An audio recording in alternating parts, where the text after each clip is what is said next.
수백 년 전부터 인간은 미술에 대한 사랑을 보여왔습니다. 미술을 사랑해서 그림을 그리고 또 그런 그림이 좋아서 큰 돈을 투자해서 그림을 샀습니다. 물론 그림을 산 이유는 다양하죠. 그림이 정말 아름다워서 또는 자신의 부와 명예를 과시하기 위해서 큰 돈을 주고 그림을 사왔습니다. 심지어 화가를 자신의 집이나 궁궐에 데려와 살게 했죠. 그런데 왜 그들은 금이나 보석 같은 실질적인 가치가 없는 그런 그림들을 큰 돈을 주고 사야 했을까요? 그리고 그들은 도대체 어떤 류의 사람들이었을까요? 과연 그들이 미술 시장에 어떤 역할을 했을까요?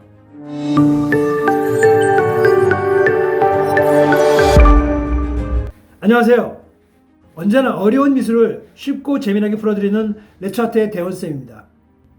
여러분, 예전부터 예술은 귀족이나 또는 많은 대중들에게 중요한 향유물이었습니다. 단순히 먹고 마시는 정도의 삶이 아니었죠. 계급에 따라 차이는 있지만 그들은 음악이나 미술 그리고 무용 같은 예술 활동을 통해 그들의 만족감을 성취했습니다. 그런데 중세에 들어오며 예술 활동의 활성화에 대한 큰 역할을 한 계층의 사람들이 있었습니다. 바로 귀족들이 주가 되는 페이트런, 즉 후원자들입니다. 이 후원자들은 도대체 왜 예술가들을 후원하였을까요? 그리고 어떤 역할을 담당하였을까요? 예술시장에서 후원자는 작품을 구매하고 화가의 경력을 키워줌으로써 화가와 갤러리의 활성화를 돕습니다. 지금 보시는 장면은 1973년 유명한 팝아트 수집가 로버트 스컬이 자신의 컬렉션 중 50점의 작품을 판매한 유명한 스컬 경매의 장면입니다.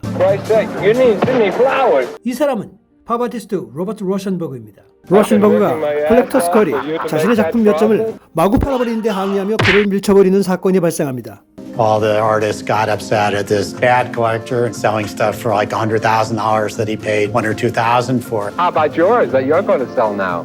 I've been working for you too. We work for each other. Without realizing that now they were going to become wealthy themselves. You buy the next one, okay? Why not? Prices. You buy the next one. 잠시만요. 여기서 지금 무슨 대화가 오갔나요? 네, 바로 안타깝게도 현대미술 시장의 민낯이 드러나는 장면이 연출된 거죠. 작가와 수집가는 서로 등을 긁어주며 더욱더 터무니없이 높은 가격으로 그들만의 부를 축적하는 카르텔 관계가 되었다는 걸 보여주는 그런 충격적인 장면입니다. 이런 식의 일은 이전에는 없었던 거죠. 하지만 오늘날의 미술시장과 후원자 간에는 어떤 관계가 있는지 이해할 수 있는 그런 중요한 순간입니다.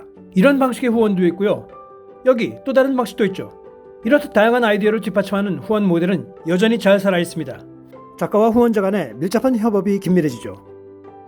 I just put all my money into production more than into collecting. 하지만 수집가가 경매에서 가격을 올려 입찰을 하며 박물관급의 취향에 영향을 미치고 그 시장 가치를 통제하기에 충분한 수량을 구매하는 경우가 여전히 있을까요? £4 million now with sold. Congratulations, sir. Thank you. We support these artists by promoting them, by buying them at auction. You could say it's a way of controlling it. 예술 후원의 역사는 이집트, 그리스, 중세, 그리고 물론 르네상스까지 거슬러 올라갈 수 있습니다. 천재적인 작가로서의 개인적인 비전을 창조하기 위해 재정적 지원이 필요하여 그 부분을 처음으로 보여준 시기였습니다. 물론 석기시대부터 인간은 그림을 그렸습니다. 하지만 당시에는 미술품이 투자의 가치가 있었던 건 아니었죠. 내가 오늘 들소를 몇 마리 왔고 몇 마리를 사냥했다 라는 기록 정도라고 해야 하겠습니다.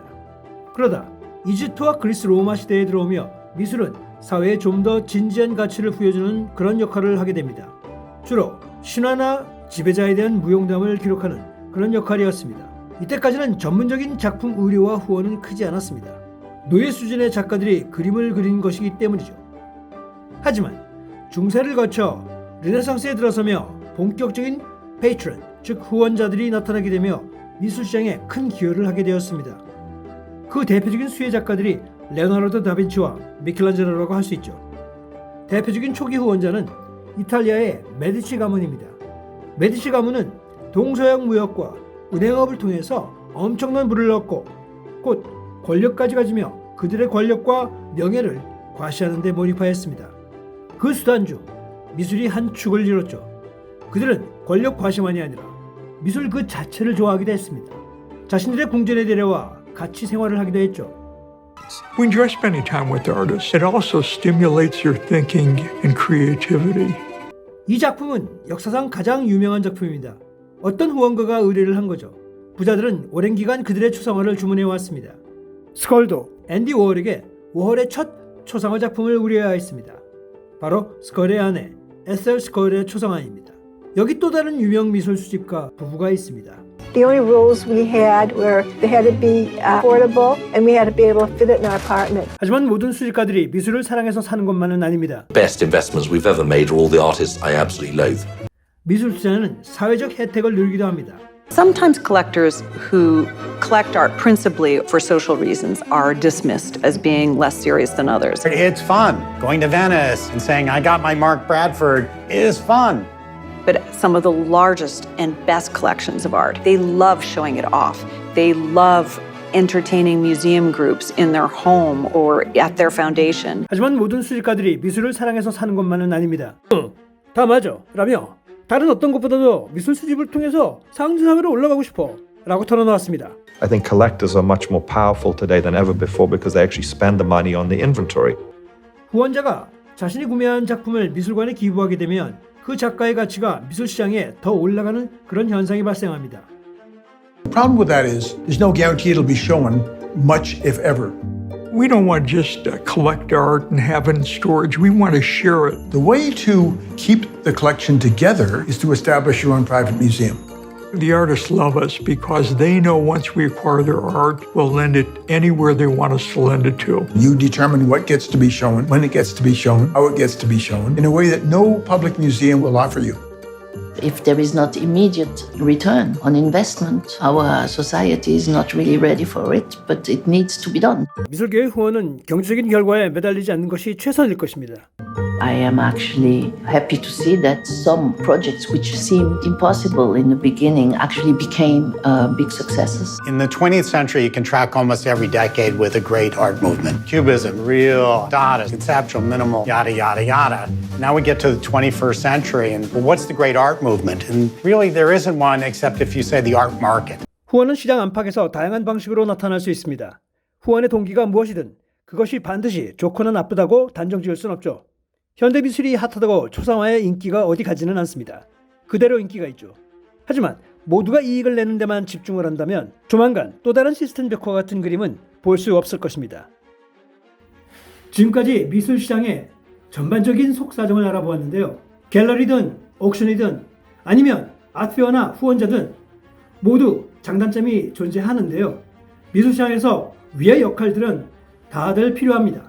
이것이 좋다, 나쁘다를 따지기 전에 우리가 미술시장을 어떻게 건강하게 이끌어갈 것인가를 곰곰이 생각해 봐야 할 때입니다. 최근 미술시장의 변화가 굉장히 큰데요. 그 방법도 다양하고 활기차게 되어가고 있습니다. 하지만 이것은 분명합니다.